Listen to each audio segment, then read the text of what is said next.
Appetizer. Guys, no? So,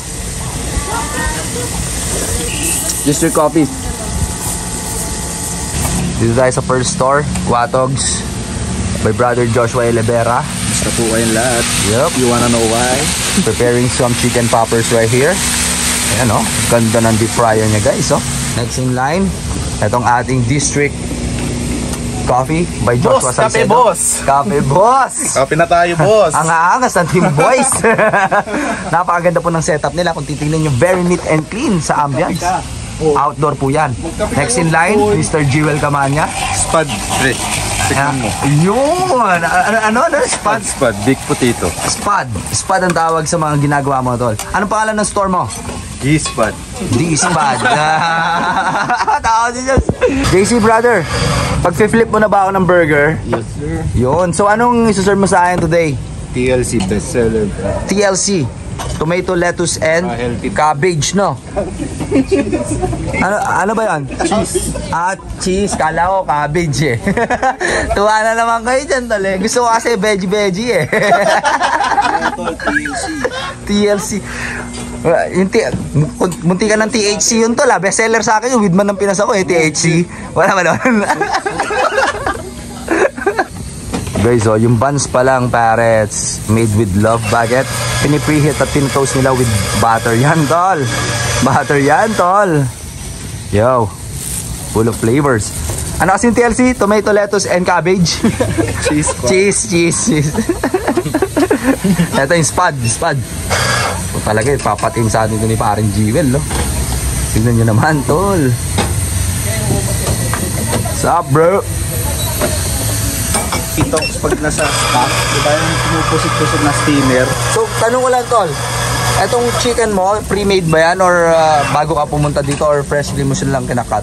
Fresh na agad siya. Ayun, no? Meron ka ano sa likod mo, no? Meron kang kitchen. So, ayan. Improvised kitchen. So, guys, homemade patty by JC talaga to. At tinitimbang talaga niya yan, no? Ayan, may scale siya dyan, guys, ha? Ayan, sa mga Widman na katulad ko, hindi yan, etong scale na to, puro gulay ang ini-scale nyo, eh. Ito, legit beef patty. Ayan, no? Kita nyo naman, guys, well seasoned po yan. This is burger daily orders, right? G-spad, baked potatoes. Tol, ano pangalan siya mo? Quatogs chicken poppers. And syempre, ang ating sea salt latte by Joshua Salcedo, District. Ang sabi sa akin ng head barista natin na si Mr. Joshua, ang saltiness niya ay nasa foam. So, tignan natin yan later. So, let's start with the appetizer dito sa chicken poppers. Tapos, anong sauce to, Mr. Joshua Elevera? Honey glazed sriracha. Homemade yan. Oh, sriracha. So, may spiciness siya. Yes, sir. So, tikman natin to. Honey glazed sriracha. So you mean to say, yung sriracha sauce, binigyan mo pa siya ng twist ng honey. Yes. No? Uy, okay ah. Sarap. Chicken poppers, let's start with the appetizer. Sarap niya, tol. Ang sarap niya. Ayoko ma-amaze yung taste buds ko, so I started with that. Let's try a spoonful of what do you call this? Baked potato ng G-Spud by Jewel Camania. And this is his garlic sauce. So, tatry muna natin siya ng walang garlic sauce. Tikman natin. Oh, chili con carne. No. Mexican inspired food siya, guys, no? Chicken poppers. Sold out na po.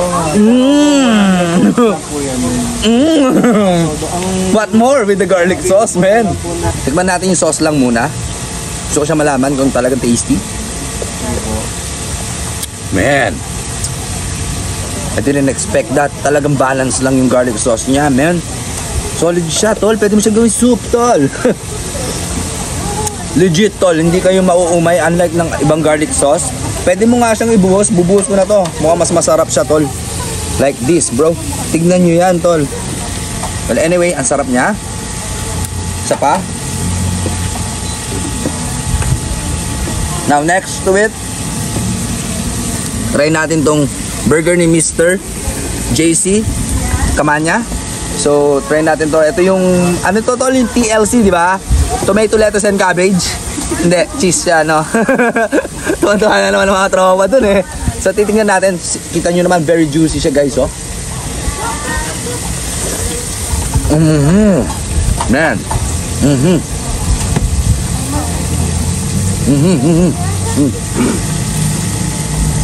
Pasensya na, medyo messy ako kumain ng burger.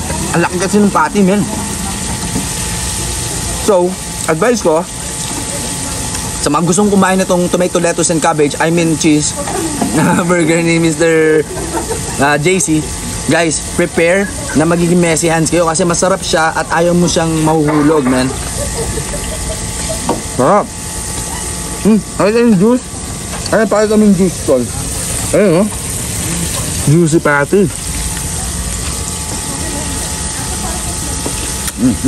Ako talaga yon, messy talaga ako kumain, pasensya na.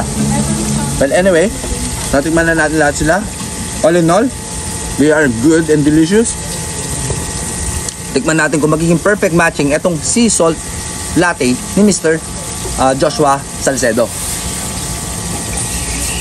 Mr. Coffee.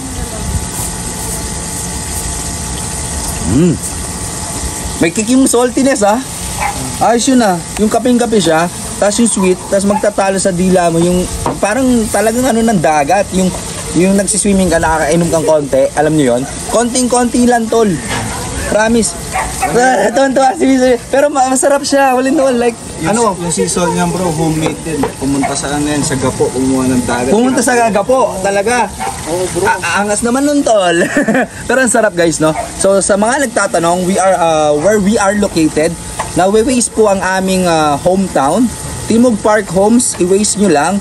So at the entrance, nandito na po yung located yung park. Sa park namin, makikita nyo na tong one-stop shop ng from appetizers to main course to our cold drinks and hot drinks ng ating barista dito. So pakita mo yung surrounding lang doon na mabilisan at baka akala nila ako lang kumakain. Pakita mo, meron din po tayong mga guests ngayon. Ayan, makikita ninyo full house po kami as of the moment. So sa mga hindi nakakalam at gustong masubukan, i-waste nyo na. Peace out. This is Billy Jack Sanchez. You wanna know why? With Man ng Pilipinas, Day 4, Philippines.